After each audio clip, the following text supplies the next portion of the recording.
이번에는 가난에 대해서 좀 얘기를 하겠습니다. 가난하다는 건 돈이 없다는 얘기인데요. 이 돈이 없는 상황이 나쁜 것인가, 아니면 돈이 없기 때문에 보이는 행동이 나쁜 것인가, 여기에 대해서 좀 오늘 이야기를 담아 보려고 합니다. 이 돈에 관련돼서 최근에 영화가 한 편이 개봉이 되는데요.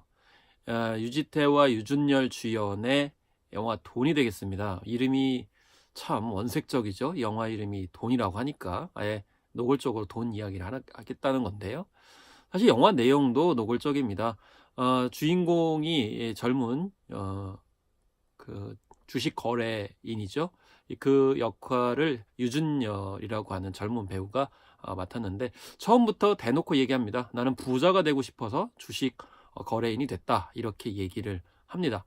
그래서 지역에서 올라와서 서울 여의도 증권가에 입성을 해서 본격적으로 주식 중개인으로서 성공을 해서 돈을 많이 벌겠다, 이렇게 얘기를 하는데, 뭐 현실은 뭐 영화에서 짐작할 수 있듯이 녹록치가 않습니다. 의욕과는 달리 현실에서는 제대로 실적조차 못 채우게 되는 거죠. 그러다 보니까 이제 주변 사람에 비해서 실적이 낮으니까 여러 가지 좀 안 좋은 모습들을 보이게 되죠. 그래서 뭐 회식 자리에서 술 너무 과도하게 먹어서 취하고, 그러면서 좀 술주정 부리고 나중에는 이제 진상이 되는 그런 상황이 벌어지게 되는데요. 사실은 진상이 된 이유는 주인공이, 그러니까 유진열이 돈이 없기 때문이죠. 자, 그런데 여기에서 돈이 없는 것 자체가 문제냐, 아니면 태도가 문제냐, 이런 거를 살펴볼 수가 있는 것입니다. 여기에 대해서 이제 관련해서 이제 저술한 사람이 바로 제임스 알렌입니다. 이 1864년에 출생한 영국인인데요.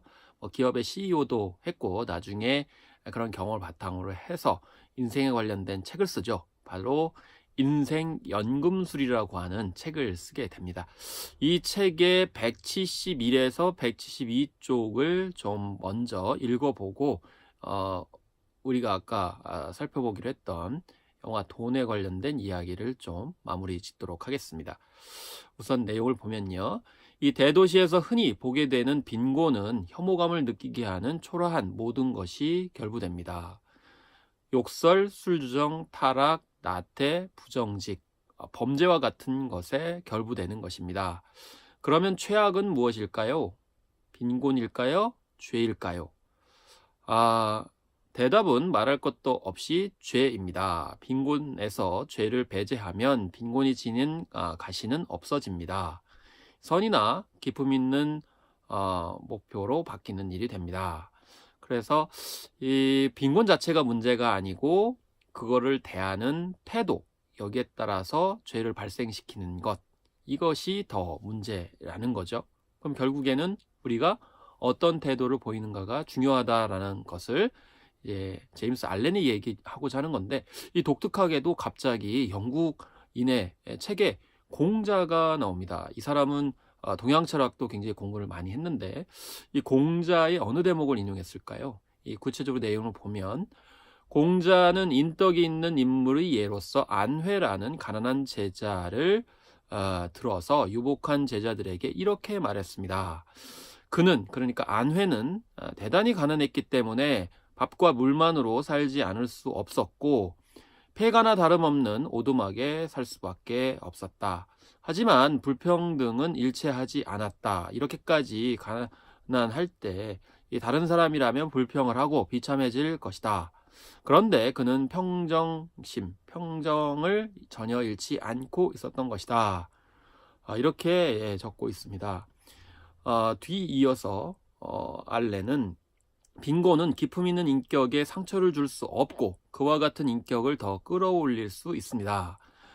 수수한 배경에 있는 보석이 오히려 눈부실 정도의 빛을 발하듯이, 안회의 인덕은 빈곤이라는 상황 속에서 더욱 반짝임을 더했던 것입니다. 이 가난 속에서 타락한 삶을 살고 있는 많은 사람들의 문제는 그와 같은 상태를 감내하고 있다는 것입니다. 그들은 천박한 쾌락에 빠져서 사는 것에 의문을 느끼지 않습니다. 그런 사람은 머릿속에서도 제대로 된 것을 생각하지 않습니다. 입에 올리는 말을 그리고 더럽고 오염된 환경 속에서도 태어납니다. 이보다 한심한 일은 없습니다.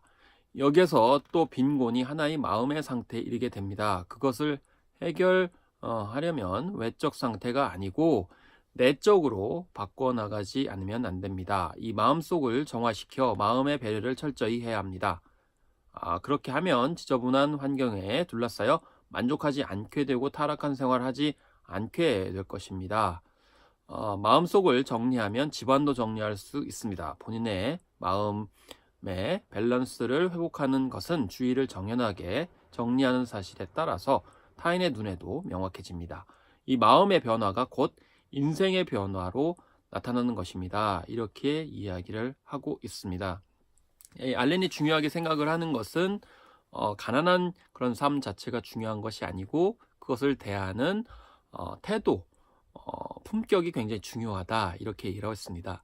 이 가난하다 하더라도 평정심과 품격을 잃지 않게 되면 오히려 비참이 덜하고 또 죄를 안 짓게 된다는 거죠. 사실 가난하다는 이유로 자책, 자학하게 되고 그러면서 이제 어떤 일탈이라든지 또 범죄의 어떤 명분을 삼는 그런 상황이 벌어지게 되면 가난이 문제가 아니고 정말 나쁜 사람이 되는 거죠. 다른 사람한테 피해를 주기도 하고요.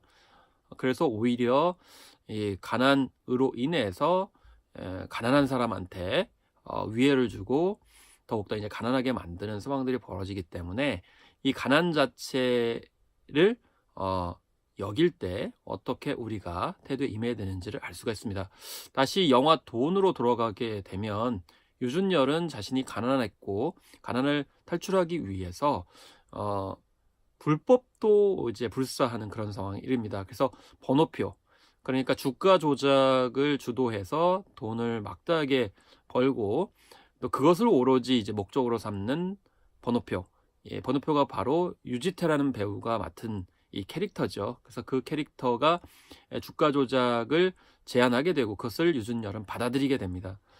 그러면서 이 돈은 벌지는 모르지만 결과적으로는 좋지 않은 모습들을 거꾸로 보이게 되는 거죠. 사실 회식 자리에서 진상이 됐던 이유도 바로 가난 자체가 아니고 그 가난을 받아들이는 본인의 어떤 열등감과 자괴감이 작용을 했기 때문에 그렇게 진상이 된 것이고요. 결국 주가 조작이라는 다른 많은 투자자들에게 피해를 주는 그런 행위로까지 연결이 되는 것이고 정말 범죄자의 나락에 빠지게 되는 것이죠. 그래서 가난이 그 자체가 파멸로 이끄는 것이 아니라는 겁니다. 그래서 영화에서는 결론이 해피 엔딩으로 되죠. 그래서 이 번호표의 어떤 그런 행태에 대해서 징벌도 주고 또 자기가 원하던 그런 부유함에 어떤 다가가는 그런 모습들이 보여지게 되는데요. 사실 이것은 이제 영화기 때문에 가능한 것이고 대리 실현, 대리 만족이라고 하는 그런 코드로 영화를 이제 마감하게 되는데요. 어쨌든 가난은 굉장히 많습니다. 부자보다는 훨씬 많이 있기 때문에 결과적으로 노력을 하다가 부자가 못 되고 가난해질 수 있는데 그 상황 속에서 우리는 과연 어떻게 해야 되느냐?